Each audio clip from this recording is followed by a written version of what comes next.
قدیم یونان کا مشہور خبطی فلسفی دیو جانسن کلبی خود کو ایتھنز کی بجائے پوری دنیا کا شہری مانتا تھا۔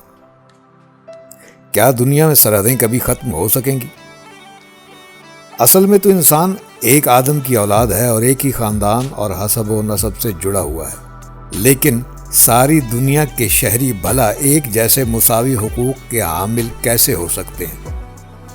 یہ مخبوط الحواس فلسفی جانسن کلبی ہی تھا جس نے ملکوں اور سرحدوں کے فلسفہ کو رد کرتے ہوئے دنیا کو پہلی بار عالمگیریت یعنی یونیورسلزم کے تصور سے متعارف کروایا تھا۔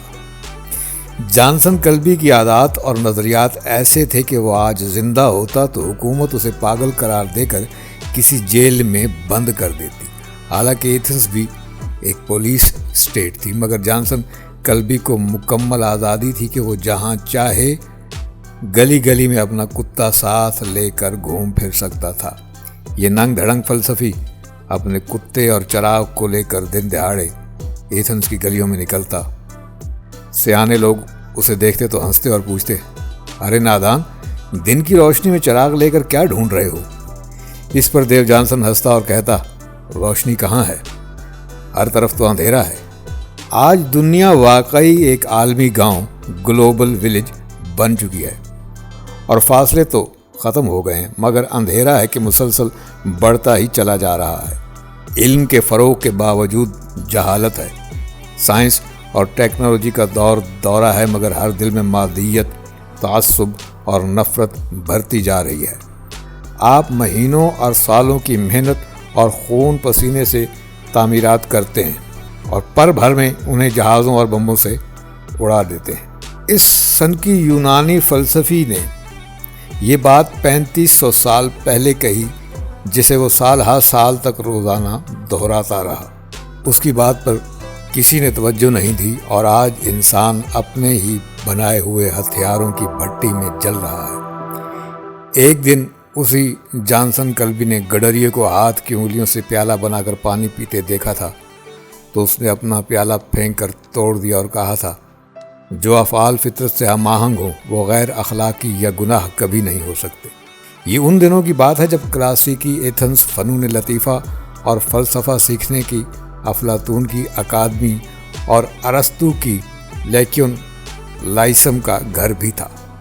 ایتھنز کی اسی زرخیز زمین پر سقراط، افلاطون، پیریکلیز، ارسطو، سوفیکلیز اور قدیم دنیا کے بہت سے دوسرے ممتاز فلسفی، ادیب اور سیاستدان پیدا ہوئے۔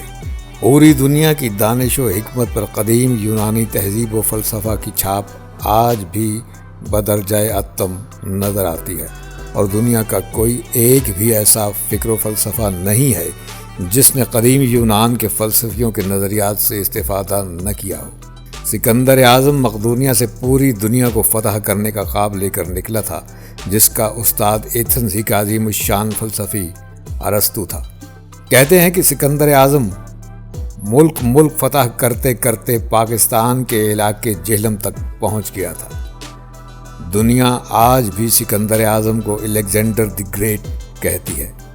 اگر سکندر اعظم کا استاد قدیم یونان کا مشہور فلسفی ارسطو نہ ہوتا تو شاید سکندر کبھی بھی سکندر اعظم نہ بن پاتا۔ سکندر اعظم اور اہل یونان کو یہ علمی عروج بخشنے والے یہی بڑے دماغ تھے جنہوں نے عوام اور خواص کے دماغوں میں علم کا نور روشن کیا اور انہیں بتایا کہ دنیا پر حکمرانی کرنے کے آداب کیا ہیں۔ اسلام اور مسلمانوں کے ابتدائی عروج میں بھی علم و فلسفہ کا بنیادی کردار رہا ہے۔ جب انہوں نے قرآن عظیم جیسی الہامی کتاب کو اپنی عملی زندگیوں کا حصہ بنایا اور بعد میں آنے والے حکمرانوں بنو امیہ، بنو عباس اور عثمانیوں نے امام غزالی، عبد الرحمن الخازن، جابر بن حیان، ابن سینا، ابن الہیثم البیرونی، ابن رشد، نصیر الدین طوسی اور ابن خلدون جیسے مشہور اور بڑے دماغوں کی سرپرستی کی، جو حکمت اور دانائی کے موتی پھیلانے میں اپنی مثال آپ تھے۔ ہر عظیم قوم اپنی ترقی کا انحصار بڑے دماغوں پر کرتی ہے۔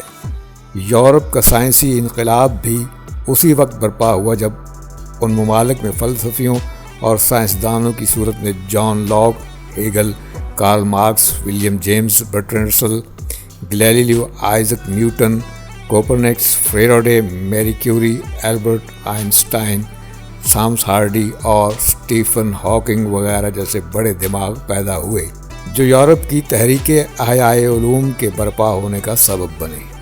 مسلم دنیا اور مغربی ممالک میں جب ان جیسے دوسرے بڑے دماغوں پر زندگی تنگ کی گئی تو دونوں قومیں زوال کا شکار ہوئیں، اور جب ان کی حوصلہ افزائی کی گئی تو انہوں نے ترقی کی۔ عثمانیہ دور کے آخری خلفاء نے چھاپا خانہ پر 100 سال تک پابندی لگائے رکھی، حتیٰ کہ چھاپا خانے سے پہلا قرآن کا نسخہ کسی مسلمان ملک سے نہیں بلکہ کمیونسٹ ملک روس سے چھپا تھا۔ اسی طرح جب انگلینڈ میں پاپائیت کا زور تھا اور برونو جیسے سائنسدانوں کو تیل کی گرم کڑاہیوں میں جلایا جا رہا تھا تو اس عہد کو یورپ کا تاریک دور کہا گیا۔